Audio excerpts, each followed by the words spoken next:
They found Maya Sharma slumped over the visitation table, her eyes wide with a surprise that never had time to become terror. Across from her, Damien Holt was pinned against the plexiglass partition by two guards, his face a mask of disbelief, flecks of red stark against his pale cheek. And Marcus Bellwether? He was just standing there, staring at his hands, the knuckles split, glistening crimson under the harsh fluorescent lights of the Greenhaven Correctional Facility visiting room. October 14th, 2:15 p.m. The official incident report notes the time the panic button was hit. Unofficially, witnesses said the screaming started maybe 30 seconds before that. 30 seconds between a strained conversation and irrevocable violence. A corrections officer, anonymized in internal reports, later stated, "You see arguments, you see tears, you never think, not like this, not right here." But it did happen, right there. In the designated space for reconnecting, for maintaining bonds strained by bars and time, Marcus Bellwether, inmate number 78432B, killed his wife. The why wasn't immediately clear, buried under the chaos and the blood, but the how was brutally simple. And the what was absolute. Maya Sharma was dead. The questions began almost instantly, echoing in the sterile corridors, bouncing off the reinforced glass. How did this happen? Weren't there protocols? Weren't there guards? The immediate shocking answer, whispered first, then shouted in headlines, was almost too bizarre to comprehend. Maya hadn't come alone. The man pinned against the glass, Damien Holt, wasn't just a bystander. He was the reason she was there. He was her new boyfriend. She had brought him to prison, into the lion's den, to help her break up with the man who swore he'd love her, possess her, forever. It was a decision so fraught with peril, so tragically naive, or perhaps so desperately final, that it defied easy explanation. It demanded a deeper look, a rewind, back to before the bars, before the betrayal, before the fatal visit. Marcus Bellwether wasn't always inmate 78432B. He was once just Marcus, a charismatic contractor with a quick temper and a possessive streak that Maya Sharma initially mistook for passionate devotion. They met young, a whirlwind romance fueled by intense highs that papered over the control, the jealousy that simmered beneath. Friends saw flashes. Maya's sister, Chloe, recalled years later, her voice tight with remembered frustration. He'd check her phone, question where she'd been, but he'd follow it up with flowers, apologies, make her feel crazy for being upset. Classic pattern. We told her, but, Maya saw the intensity, the fierce loyalty, the way he made her feel like the absolute center of his world. It was intoxicating, until it wasn't. The crime that landed Marcus in Greenhaven wasn't directly related to Maya, but it spoke volumes about his character, an aggravated assault charge stemming from a bar fight that escalated horrifically. Someone had looked at Maya the wrong way, Marcus claimed. He was defending her honor, he insisted. The victim suffered permanent injuries. The court saw uncontrollable rage, a disregard for consequences. Marcus saw injustice, a world conspiring against him. He got 7 years, with parole possible in 5. Maya promised to wait. At first, she meant it. The early days of his sentence were filled with tearful phone calls, stacks of letters professing undying love, and shared outrage at the system. She visited every week, navigating the humiliating searches, the long waits, the hollow echo of the visiting room. She put money on his commissary, managed his affairs outside, became the dutiful prison wife. She was loyal to a fault, Chloe sighed. She thought it was her duty. That's the kind of person she was. She believed in sticking by people even when they didn't deserve it. But duty has a weight, and time erodes even the strongest promises. 7 years is a long time, especially when you're young, when the world keeps moving outside the prison walls while your life feels paused, tethered to collect calls and visiting hours. The weight pressed down on Maya. Loneliness was a constant companion, a heavy cloak she wore through empty evenings and solitary weekends. Friends tried to include her, but couples' dinners felt like spotlighting her fractured reality. Financial strain added another layer of grit. Marcus's contracting business dissolved, leaving debts she struggled to manage on her paralegal salary. Then there was the stigma, the averted eyes of neighbors, the awkward questions from acquaintances, the subtle judgment that clung to her like cheap perfume. She was marked by his crime, tied to his cage. Phone calls with Marcus became strained. His initial contrition curdled into resentment, paranoia. He'd grill her about her day, minute by minute. Who did she talk to? Where did she go after work? His possessiveness, once containable in person, festered in the vacuum of incarceration, amplified by his powerlessness. Voicemail, July 8, 11:52 p.m., Marcus Bellwether. Maya, where are you? Pick up. I called the apartment 3 times. Don't think I don't know what goes on out there. You're still mine. Don't you forget that. You're mine. Her reassurances felt increasingly hollow, both to him and to herself. The weekly visits became less frequent. An excuse here, a missed weekend there. She told herself it was the distance, the cost, the degrading process. But deeper down, a seed of resentment, of longing for a normal life was taking root. It was during this slow drift that she met Damien Holt. He was a graphic designer who worked in the same building. He didn't know about Marcus, not at first. He just saw Maya, intelligent, wounded, but with a spark he found captivating. He offered easy conversation, laughter, a glimpse of a life untangled from razor wire and visiting lists. He was normal, Maya confessed to Chloe one night, the word heavy with significance. He asks about my day because he's interested, not because he's checking up on me. It feels light. The friendship drifted, inevitably, into something more. Damien represented everything Marcus wasn't. Freedom, stability, a future unbound by past mistakes. The guilt gnawed at Maya, but so did the undeniable pull towards happiness, towards reclaiming her own life. She knew she had to end it with Marcus. The thought terrified her. Breaking up is never easy. Breaking up with someone in prison, someone with a history of possessiveness and rage, felt like disarming a bomb with trembling hands. Maya agonized over it for weeks. Letters felt cowardly. Phone calls too easily misinterpreted or cut short by static and timed limits. Marcus deserved, what? Honesty? Closure? She convinced herself that a face-to-face conversation, however difficult, was the only way. The right way. She had this misplaced sense of obligation, her sister Chloe would later tell investigators, tears streaming. She thought seeing her, hearing it from her lips, would make him accept it. How wrong could she be? But the fear was real. Marcus's voice on the phone had taken on a harder edge lately. Veiled threats mixed with desperate pleas. Court records, pre-sentencing report, State versus Bellwether. Psychologist notes subject exhibits narcissistic traits, poor impulse control and extreme possessiveness, particularly concerning romantic partners. High risk for relational aggression. Maya knew this, felt it instinctively. That fear likely fueled the most catastrophic decision of her life, bringing Damien. Why? The question echoed in the aftermath, baffling investigators, family, and the public alike. Was it a misguided attempt at showing Marcus the reality, the finality of her decision? Proof that she had moved on, that it wasn't just words?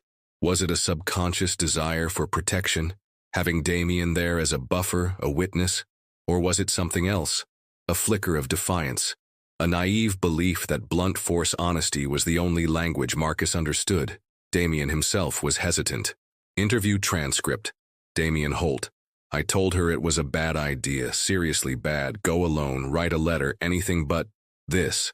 But she insisted. She said he wouldn't believe her otherwise, that he'd think she was just saying it, that she'd come back. She needed him to see. He admitted he felt protective, didn't want her going alone given her fear, but the logic felt twisted even then. She framed it like we were ripping off a Band-Aid, quick, clean, face-to-face. Get it over with, friends warned her. Chloe begged her not to go, or at least not with Damien. It's poking the bear, Maya, what are you thinking? But Maya was resolute, trapped in a terrifying logic loop. She couldn't break up remotely. She was scared to go alone. Therefore, Damien had to come. It was the solution born of desperation, fear, and a profound underestimation of the darkness she was about to confront. The drive to Greenhaven Correctional Facility that Saturday morning was thick with unspoken tension. October 14th, a crisp autumn day outside, oblivious to the storm brewing within the car. Maya gripped the steering wheel, knuckles white, glancing occasionally at Damien in the passenger seat. He stared out the window, jaw tight. The easy comfort they usually shared had evaporated, replaced by a shared anxiety. They barely spoke. What was there to say? They were driving towards a confrontation engineered with tragically flawed logic. Pulling into the prison parking lot felt like crossing a threshold. The sprawling complex, all concrete and wire, loomed under a gray sky. The air itself seemed heavier here. They walked towards the entrance, Damien's hand hovering near Maya's back, a protective gesture that felt inadequate against the backdrop of guard towers. Inside, the process began. ID checks, metal detectors, pat-downs. The institutional chill seeped into their bones. Waiting in the processing area, surrounded by other visitors, mothers clutching children's drawings, weary partners, anxious siblings, Maya felt a surge of panic. Was this right? Was Chloe right? Damien caught her eye, a silent question in his gaze. She gave a shaky nod. Too late now. Finally, their names were called. They were buzzed through a series of heavy steel doors, the locks clanging shut behind them with unnerving finality. The visiting room itself was a large, open space, designed for controlled interaction. Rows of fixed tables and chairs, bolted to the floor. A low plexiglass partition ran down the center of each table, theoretically preventing physical contact beyond hand-holding across the top. Guards stood stationed around the perimeter, their presence a constant low-humming reminder of the environment. Inmates in state-issued jumpsuits sat opposite their visitors, conversations a low murmur against the room's acoustics. Then Marcus was let in. He scanned the room, a practiced look of wary hope on his face, searching for Maya. His eyes found her, and then they slid sideways, locking onto Damien standing beside her. The hope vanished, instantly replaced by a confusion so profound it momentarily froze his features. Then, a flicker, darker, hotter. He didn't look angry, not yet. He looked gutted, wounded, like an animal cornered. He walked slowly towards their assigned table, his movements stiff, mechanical. He sat down opposite Maya, his gaze still fixed on Damien, who awkwardly took the seat beside her. Silence stretched, thick and suffocating. The ambient noise of the room seemed to fade. It was just the three of them, trapped in a tableau of impending disaster. The first words were spoken by Marcus, his voice unnervingly calm, almost detached. "Maya, what is this?" He didn't look at her as he spoke, his eyes still drilling into Damien. Maya flinched, taking a shaky breath. "Marcus, we need to talk." Her voice trembled slightly, betraying the resolve she was desperately trying to project. "This is Damien." Damien offered a stiff, awkward nod. Marcus ignored him completely. His focus snapped back to Maya, his eyes narrowing. "I know who he is, Maya. I'm not stupid. The question is, why is he here?" The forced calm began to crack, revealing the simmering rage beneath. "We came to tell you," Maya started, her voice faltering. "We?" Marcus interrupted, a harsh laugh escaping his lips. It wasn't a sound of amusement. It was sharp, brittle, like shattering glass. "There's no we, Maya. There's you and me. There's always been you and me."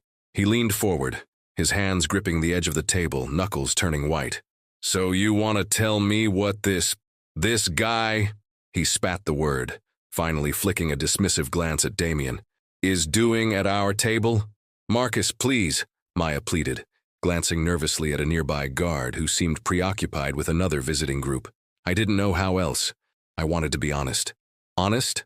Marcus's voice rose, drawing a few glances. "You think bringing your replacement to my face is honest? You think this is respect?"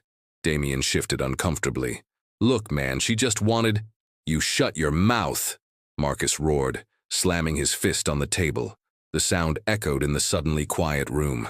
A guard looked over, his expression hardening. "Bellwether, keep it down."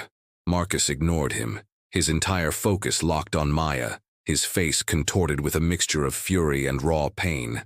"After everything? After all the promises, you do this, you bring him here?" "It's over, Marcus," Maya said, the words tumbling out in a rush, fueled by fear and a desperate need to finish. "I'm sorry, but I can't do this anymore. I'm moving on. With Damien." It hung in the air, the final confirmation, the severing blow. For a split second, Marcus just stared, his expression unreadable. It was the terrifying stillness before the rupture. Then, something inside him visibly broke. Internal monologue simulation. Marcus Bellwether. "Over," she says, "over, after 5 years, replaced. Like I'm nothing, like we were nothing. She brings him here, flaunts him, thinks she can just walk away. Mine. She's mine. Always. His eyes fixed on Maya lost focus, glazing over with an intensity that went beyond anger. It was primal, absolute. He lunged. Not across the table, the partition prevented that. He surged upwards, shoving the heavy bolted table with impossible force. It tilted, momentarily pinning Maya and Damien, trapping them against the partition and chairs. In that instant of chaos before the guards could react, Marcus vaulted over the plexiglass barrier. It wasn't designed to stop someone that determined, that consumed by rage. He landed heavily between Maya and Damien. Damien scrambled backwards, shouting, trying to push the table away. But Marcus only had eyes for Maya. He grabbed her, his hands finding her throat. She gasped, eyes wide with shock, then terror. Damien yelled, lunging towards Marcus, but a guard was already intercepting him, tackling him back against the partition. Another guard was rushing towards Marcus, yelling commands. But it was too late. Marcus's grip was iron. Maya clawed at his hands, her feet scrabbling uselessly against the floor. Her breath hitched. A choked gasp, then silence. Her eyes remained wide, fixed on something beyond the rage contorting her husband's face. The guard pulled Marcus off her, slamming him hard against the floor. Maya slumped forward onto the table, unmoving. The entire sequence, from Marcus's roar to Maya's stillness, took less than 15 seconds. An eternity of violence crammed into a quarter of a minute. The room erupted in chaos. Visitors screaming, inmates shouting, guards converging, radios crackling. But at the center of it all was the horrifying stillness of Maya Sharma and the chillingly calm stare of Marcus Bellwether as they hauled him away, his hands dripping red. The immediate aftermath was a blur of institutional procedure colliding with raw human horror. Code red. Lockdown. The visiting room was cleared in minutes, visitors ushered out in shock. Inmates returned to their cells amidst shouted questions and rising tension. Paramedics arrived, their movements urgent but ultimately futile. Maya Sharma was pronounced dead at the scene. Crime scene tape went up, yellow plastic stark against the drab prison grays. State police investigators arrived, faces grim, taking charge from the overwhelmed correctional staff. The visiting room, designed for connection, became Exhibit A. They photographed everything. The overturned table, the scuff marks on the floor, the blood spatter on the plexiglass, Maya's body exactly as it fell. They bagged evidence, including fragments of skin found under Maya's fingernails. Marcus Bellwether was stripped, photographed, and placed in administrative segregation, solitary confinement, pending investigation and charges. He was reportedly eerily calm, almost dissociated, offering no immediate statement. His silence was a chilling counterpoint to the chaos he'd unleashed. Damien Holt, physically unharmed but deeply traumatized, was taken to a separate room for questioning. His initial statement was disjointed, punctuated by tremors and bursts of frantic explanation. Interview recording snippet? Damien Holt. Came over the glass so fast and I tried. She just wanted to tell him. Oh God, Maya, I told her it was a bad idea. I told her. His guilt was palpable, a suffocating blanket woven from hindsight and horror. He was a witness, a victim of circumstance, yet clearly felt implicated in the tragedy his presence had catalyzed. Notifying Maya's family fell to a state police detective and a prison chaplain. Chloe Sharma collapsed when she heard the news, her earlier warnings replaying with torturous clarity. The grief was immediate, overwhelming, compounded by the horrific, unbelievable nature of her sister's death. How could this happen? In a prison? During a visit? The questions began to circle beyond the prison walls as news outlets picked up the story. Initial reports were sparse, clinical. Inmate attacks visitor. But the detail, the presence of the new boyfriend, leaked quickly, likely from horrified staff or shaken witnesses. It added a layer of sensationalism that transformed the tragedy into a media spectacle. "Prison lovers triangle ends in murder," screamed one tabloid headline. "Wife killed by jailed hubby after bringing new beau to breakup," blared another. The complex human story was flattened into a lurid tagline. Inside Greenhaven, the atmosphere was thick with tension. Guards were on edge, facing internal investigation and scrutiny. Inmates traded rumors and theories in hushed tones. Some condemned Marcus. Killing a woman, especially your own, violated even the twisted codes of prison conduct. Others, hardened by the system, expressed a grim sort of understanding. focusing on the perceived provocation. "He brought another man to his house, man," one inmate was overheard saying. "Even if his house is a cell block, some lines you don't cross." The official investigation focused on two fronts: the criminal act itself and the potential systemic failures that allowed it to happen. How did Marcus get over the barrier? Were the guards attentive enough? Was the staffing adequate? Had Marcus shown warning signs that were missed or ignored? Incident Report 74B noted, "Subject Bellwether had no major disciplinary infractions in the past 18 months. Last psych evaluation deemed him stable, moderate risk." But investigators started digging deeper, pulling older files looking for patterns, for the ignored red flags that always seem obvious in retrospect. The deeper dive began peeling back layers of institutional routine and overlooked warnings. Investigators meticulously reviewed Marcus Bellwether's entire prison record, not just the recent summaries. What emerged was a pattern, not of overt violence within the prison, but of simmering resentment and documented possessiveness directed outwards, primarily towards Maya. Letters and recorded phone calls, previously logged but perhaps not deeply analyzed for escalating threat, took on new, chilling significance. Archival phone log, May 12th. Marcus Bellwether: "You think I don't hear things, Maya? Think I don't know what you're doing? You belong to me. Remember that. Prison doesn't change that. Nothing changes that." Another call just 3 weeks before the murder. August 28th. Marcus Bellwether: "Don't push me, Maya.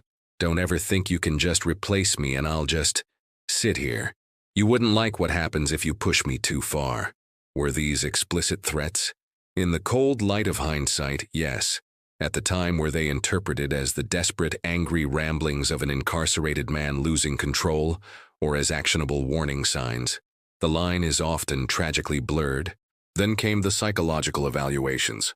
While the most recent report labeled him stable, older reports painted a more troubling picture. A psych evaluation from 2 years prior, following a minor altercation with another inmate over phone privileges, noted, "Subject displays significant difficulty managing rejection sensitivity and exhibits paranoid ideation regarding partner fidelity. Potential for impulsive aggression remains high, particularly under perceived relational threat." This report seemingly hadn't triggered any change in his security classification or visitation privileges. It was filed away, a data point lost in the bureaucratic shuffle. The investigation also scrutinized the physical setup of the visiting room and the actions of the guards. The low plexiglass partition, standard in many medium security facilities, was designed more as a deterrent to contraband passage than as a serious physical barrier against a determined assault.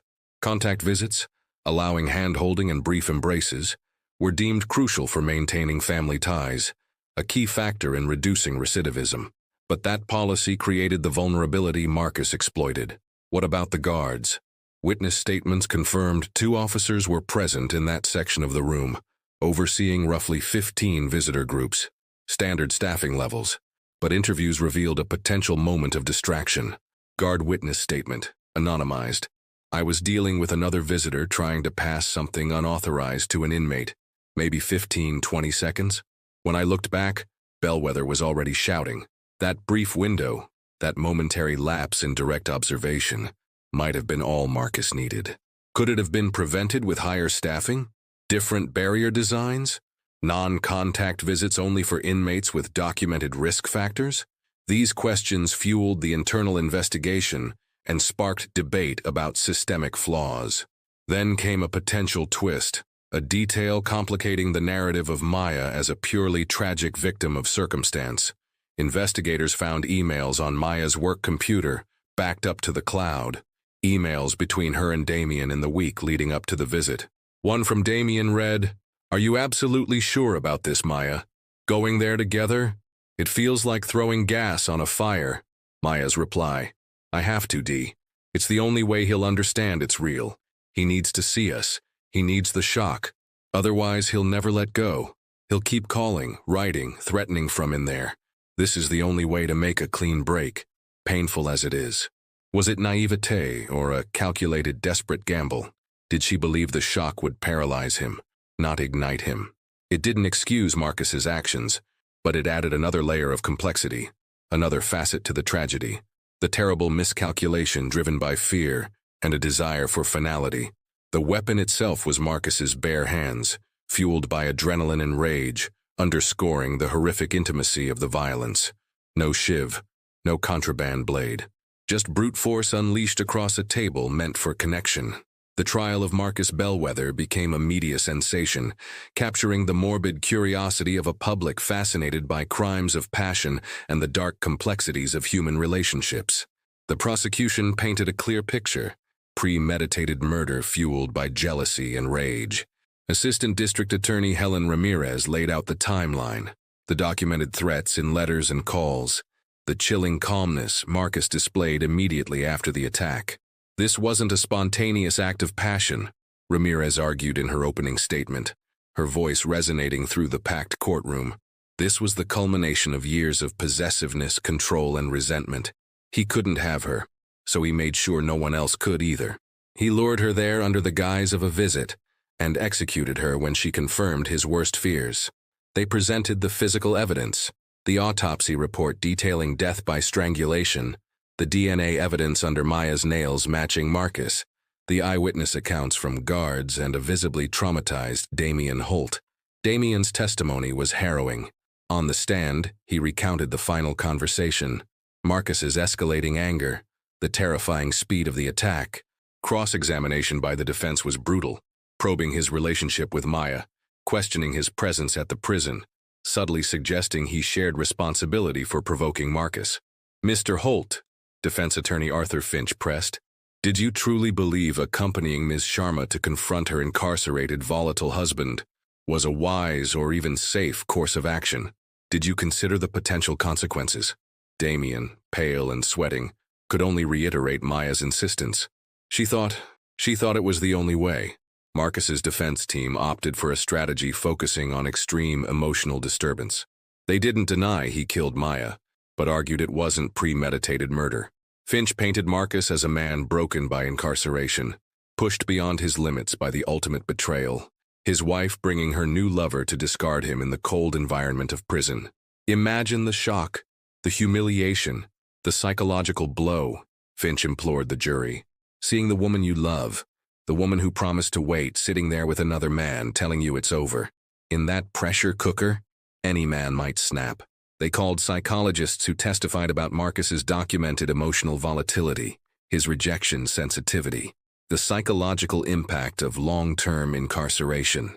They highlighted the prison system's failure to recognize or act upon the warning signs noted in earlier reports. They tried to portray Marcus not as a cold-blooded killer, but as a tragically flawed man who committed a horrific act while momentarily stripped of reason. Marcus himself took the stand, a calculated risk. He appeared subdued, remorseful, often breaking down in tears as he recounted his love for Maya, his despair in prison, and the blinding rage that overcame him in the visiting room. "I saw him sitting there, next to her, where I should have been," he choked out, "and something just broke inside me. I didn't mean I loved her." The prosecution, however, relentlessly chipped away at his testimony, using his own letters and recorded threats to counter the image of a man simply overcome by emotion. "You wrote, 'Don't ever think you can just replace me,' didn't you, Mr. Bellwether?" Ramirez challenged. "You told her, 'You wouldn't like what happens if you push me too far.' It doesn't sound like a man simply losing control, does it? Sounds like a warning, a promise." Media coverage was relentless. Pundits debated Maya's decision, Damien's role, the prison's culpability. Talk shows hosted psychologists dissecting Marcus's psyche. Online forums buzzed with judgment and speculation. Maya's family, particularly her sister Chloe, endured the agonizing process, forced to relive the trauma daily under the public gaze. Chloe provided a powerful victim impact statement, her voice shaking but firm. "He didn't just kill Maya. He stole a daughter, a sister, a friend. He talks about betrayal. Maya spent years supporting him, visiting him, putting her life on hold. Her only betrayal was wanting a life free from his control. He didn't snap. He executed her for leaving him." The jury deliberated for 2 days. The tension was unbearable. When they returned, the verdict was guilty. Guilty of murder in the first degree. The finding of premeditation rested on the evidence of prior threats and the sheer targeted violence of the act. Marcus showed little reaction as the verdict was read, a mask of resignation settling on his face. At sentencing, the judge called the crime a brutal and cowardly act of ultimate possessiveness, condemning the violation of the supposed sanctuary of the visiting room. Marcus Bellwether was sentenced to life in prison without the possibility of parole, added onto the remainder of his original sentence. Justice, in the legal sense, was served, but the echoes of the tragedy resonated far beyond the courtroom walls. The final gavel fell, but the fallout continued, rippling outwards, scarring lives and prompting uncomfortable questions. Marcus Bellwether was transferred to a maximum security facility, destined to spend the rest of his existence in the very system that held him when he committed his final, most devastating act. His life sentence was a legal endpoint, but offered little closure to those left shattered. For Damian Holt, the trauma was a life sentence of a different kind. He retreated from public view, haunted by the events in the visiting room, plagued by guilt and what-ifs. Therapy helped manage the PTSD, but the memories, the image of Maya's last moments were inescapable. He carried the weight of being the man who was there, forever linked to a tragedy he never sought. Friends reported he struggled with relationships, with trust, forever changed by those 15 seconds of violence. He became a ghost in his own life, a living testament to the collateral damage of Marcus's rage. Maya's family, led by the heartbroken but resilient Chloe, tried to piece their lives back together. They focused on remembering Maya as she was before Marcus, before the prison walls cast their long shadow, vibrant, kind, perhaps too trusting, but full of life.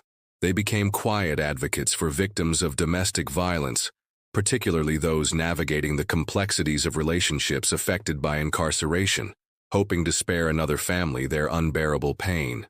"People judge her decision," Chloe stated in a rare later interview.